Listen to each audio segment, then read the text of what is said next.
Alright, so I had to go and get warmed up, so I made a decision. I put the battery in this. I shut this one off while I was off camera. The battery died. Um, so I will try this one. See how it goes. This one's been sitting for the same amount of time. They were parked at the exact same time, so I had to run inside and grab a wrench also. So I'll try it. I'm pretty certain it will go. This car never really did give any problems when it came to that. Alright. Probably should check the oil quick. Just give it a dry check. Looks fairly clean. Hard to see. Yeah, it's within spec. I forgot to check the one in the 83. I have I have tendencies of doing that. I carry a CDL, so I can pre-trip a damn bus, no problem, but it seems like I can't pre-trip my own car.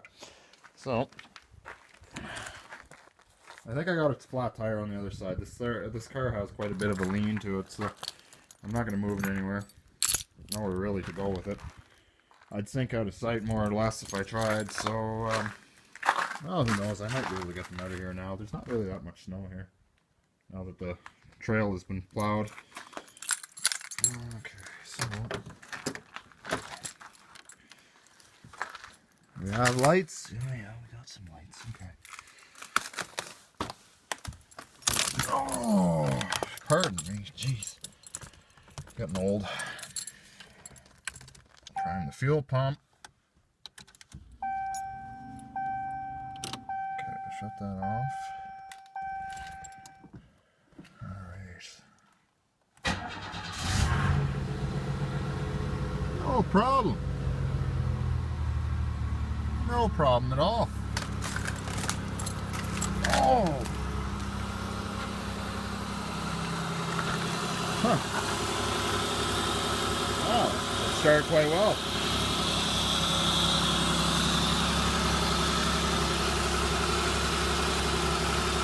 I knew it would. Always was a good starting car. Make sure that exhaust pipe isn't blocked at the back. Keep that quiet.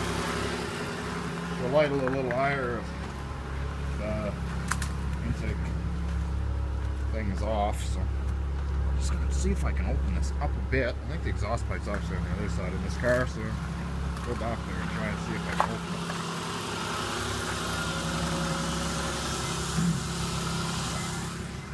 And the Dakota, I'm not gonna bother with it because it too is fuel injected, and of course that thing has never any problem starting. So, oh, there we go. Yeah, that cover was getting mighty warm. Very good. Yeah, so it's running good. Running really well. So it would have sat for a good 6 months.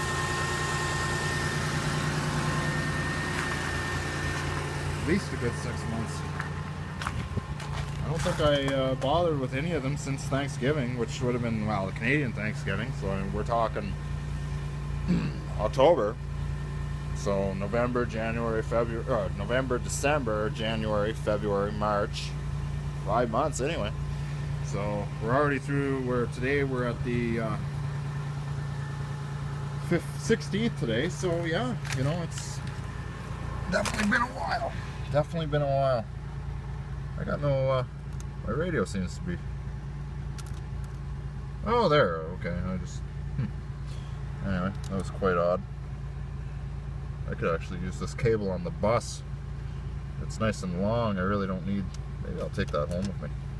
I think that's what I'll do. The other one I have is too short, and this one, really, I don't drive it enough to play tunes in the car that often anyway, especially right now. Oh. Yeah, so 1988 Olds Cutlass Sierra. It's, I guess I got a marker light out. Oh no, I guess they didn't work down there. No, they wouldn't work on the marker lights over here on these ones. If it was 1986, they would have been down there. So there's absolutely nothing in there at all. Memory serves me right. Yeah, it's not up there now. Yeah, no, it's a good car. I don't know if I'll be driving this one at all this year because, I mean, the way things are going, just don't really see a lot of time available for driving this. The wagon and everything else, I mean, it's quite costly to drive all of them. Keep them all insured, keep them all on the road, you know, fully fueled, of course, so. So, I might just leave this one off the road. Just leave it around the farm.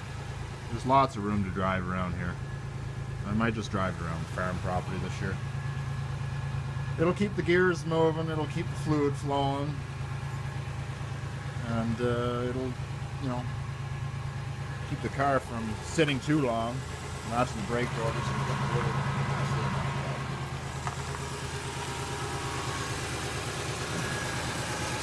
Yeah, so it's a cold, windy day here at the in-laws. I'm not going to bother with the Dakota. This thing here always started. I mean, it's a good engine in it. You know, always a good engine. Always a good running engine. So, yeah, and it's locked. So, I don't feel like putting it. Actually, you need a top post battery for this, so I won't be able to start it anyway. I do have the battery for this at the house, but I don't feel like bothering with it today. I'm pretty sure it would start. If the Sierra had no problem starting, I know that won't have any issues. So, yeah, idle down there nice and quiet now. Yeah, that car is a very good running car. I picked this up for 800 bucks, 700 bucks, I think.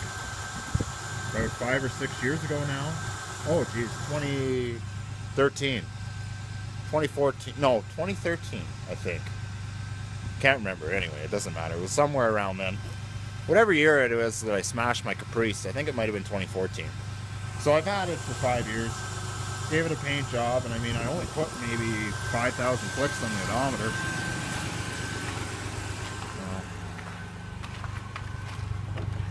So yeah, nothing much to really say about it. I mean, yeah, I only have 207,137 on it.